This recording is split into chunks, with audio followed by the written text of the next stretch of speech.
So hi guys, welcome back to my channel.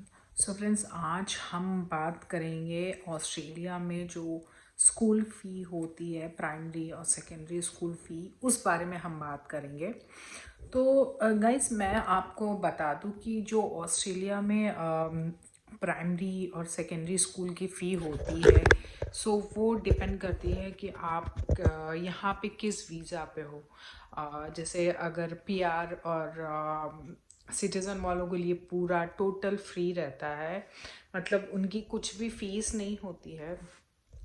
आपको अगर as a donation देना होता है, एज अ तो कुछ स्पेसिफिक अमाउंट होता है, वो आप दे सकते हो।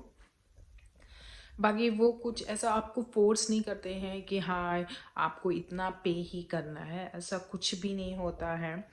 और यहाँ पे मतलब मैं आपको पब्लिक स्कूल की बात कर रही हूँ, जो गवर्नमेंट स्कूल होता है। प्राइवेट स्कूल जो होते हैं उसमें ऑफकोर्स फीस होती है, मतलब उनका अलग एक फीस स्ट्रक्चर होता है। तो अगर आप पब्लिक स्कूल में जाते हो, जो कि गवर्नमेंट स्कूल होता है, वो पूरा फ्री रहता है, उसमें कोई फीस नहीं होती है। आप डोनेशन देना चाहो तो आप दे सकते हो, वैसा होता है हम।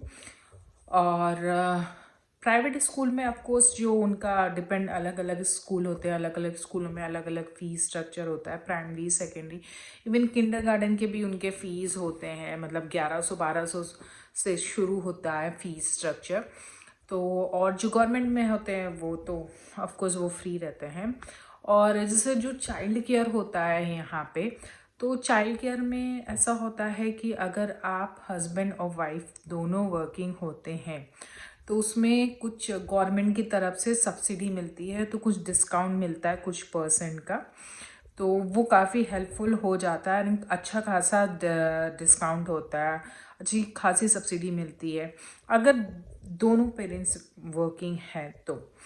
और अगर एक पेरेंट्स वर्किंग है तो उसका भी कुछ स्पेसिफिक डिस्काउंट होता है, उसमें ज़्यादा नहीं मिलता है।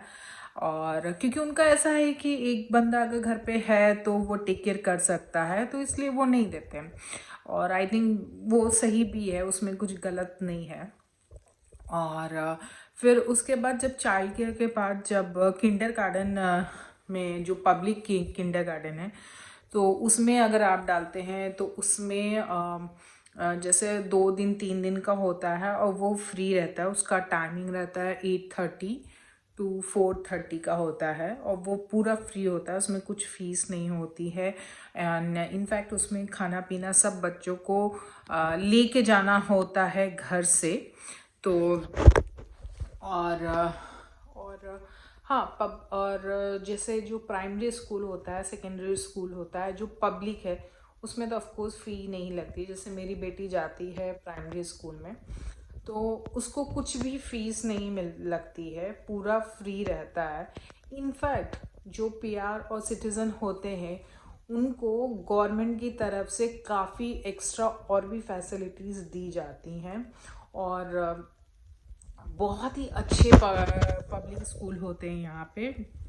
आप ऐसा मत सोचो अरे गवर्नमेंट स्कूल है तो पता नहीं कैसे, नहीं, ऐसा कुछ भी नहीं। बहुत अच्छी स्कूल होती है और पढ़ाई भी अच्छी होती है, टीचर्स भी काफ़ी अच्छे होते हैं, मतलब उसमें ऐसा कोई डिफरेंस नहीं दिखेगा। और बहुत है मतलब।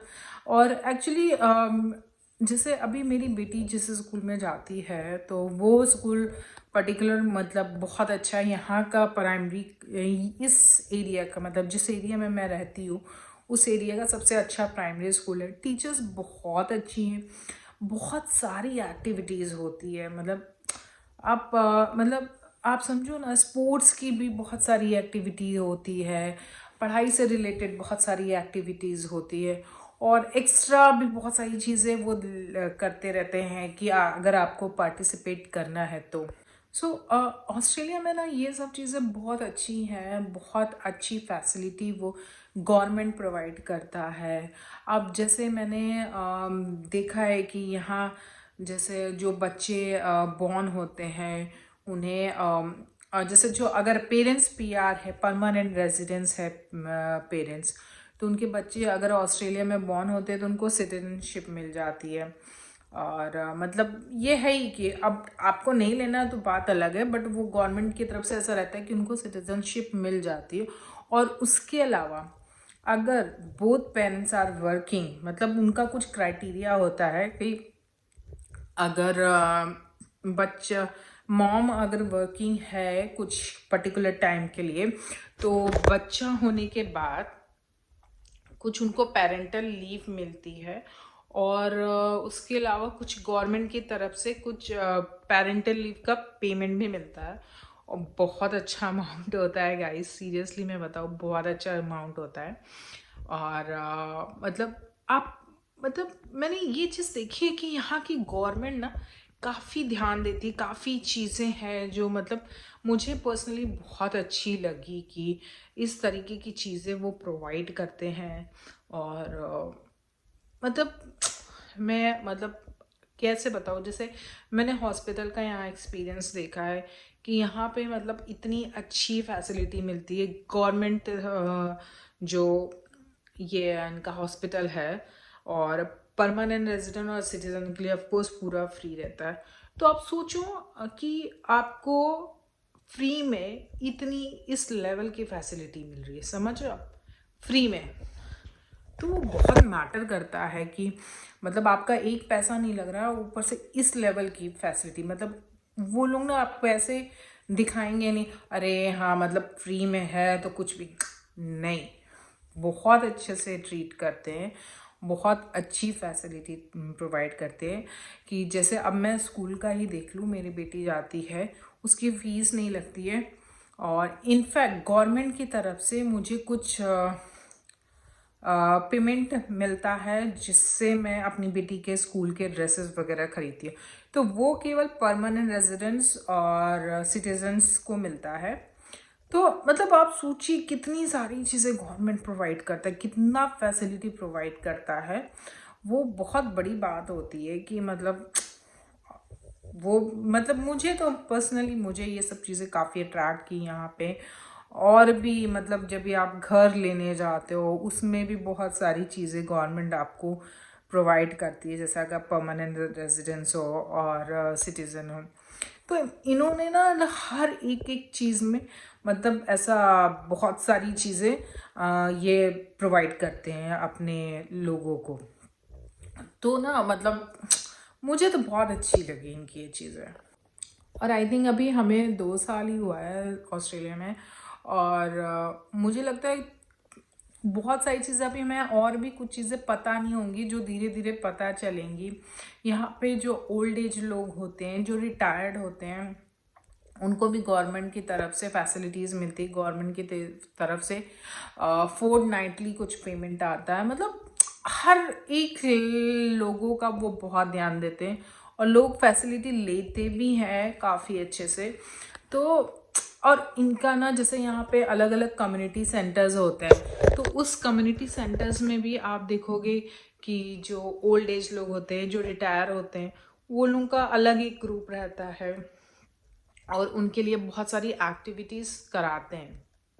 अभी जैसे जो यहाँ पे लाइब्रेरी वगैरह रहती है, तो उसमें ना जैसे सॉरी उसमें ना जैसे जो वेकेशंस आते हैं बच्चों के, जैसे जून हो गया, दिसंबर आ गया, तो उसमें ना बहुत सारे एक्टिविटीज़ होते हैं, बहुत सारे बच्चों के लिए एक्टिविटीज़ होते हैं, और हर एज के बच्चों के लिए। जैसे जो सबसे छोटे बच्चे होते हैं, जैसे 6-7 मंथ के जो बच्चे होते हैं, उनके लिए अलग अलग राइम्स वो लोग गाती हैं, अलग अलग टॉयज़ रहते हैं वहाँ पे, उनको प्रोवाइड करते खेलने के लिए। और जैसे मेरी बेटी है, उस एज के बच्चों के लिए अलग अलग शीट्स रहते हैं, उनके कलरिंग शीट्स होते हैं, और भी आर्ट एंड क्राफ्ट की चीज़ें होती हैं, और भी अलग अलग एक्टिविटीज़ क्रिएटिविटीज़ कराते हैं। तो और ये ना मतलब अभी जैसे अभी ये हॉलीडे आने वाला है, जुलाई में टर्म ब्रेक आता है, तो उस टर्म ब्रेक में भी इनकी बहुत सारी चीज़ें एक्टिविटीज़ चलती है। तो यहाँ भी मैंने देखा है मतलब बच्चों को अगर आप इंगेज करना चाहो तो आप कर सकते हैं। डिपेंड कि हाँ मतलब आप कितना जा सकते हैं।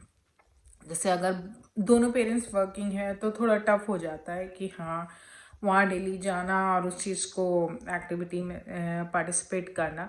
बट बहुत सारे लोग होते हैं जैसे जिनके ग्रैंड पेरेंट्स होते हैं, पेरेंट्स आते हैं, वो लोग जाते हैं बच्चों के साथ और वहाँ पे वो सारी एक्टिविटीज़ करते हैं। और मैंने ये भी देखा है कि जैसे किसी के पेरेंट्स आए हैं तो वो लोग ना कम्युनिटी सेंटर्स में जाके उनका अपना एक ग्रुप बन जाता है। सीरियसली उनका अपना ग्रुप बन जाता है, बहुत सारी आंटियाँ मिलती हैं वहाँ पे, तो उनका अलग, तो वो लोग हमेशा मतलब जाती रहती हैं, अपना अलग इंजॉयमेंट करती हैं। तो मतलब यही सारी चीज़ें हैं कि आपको मतलब बहुत सारी चीज़ें अभी धीरे धीरे मैं और भी बताऊंगी। तो जो चीज़ें, जो थोड़ी बहुत चीज़ें मुझे पता थी तो वो मैंने सोचा आपके साथ शेयर करूं।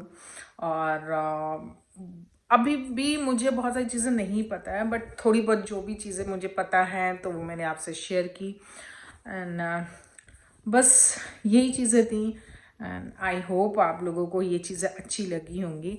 एंड अगर आपके कोई भी क्वेश्चंस हैं तो प्लीज़ मुझे कमेंट ज़रूर करिएगा, और अगर मुझे पता होगी तो मैं उसका जवाब ज़रूर दूंगी। एंड बस ये ब्लॉग मैं आज यहीं पे एंड करती हूँ। मिलते हैं अगले ब्लॉग में, तब तक के लिए लाइक करिए, सब्सक्राइब करिए, शेयर करिए। Bye everyone, bye.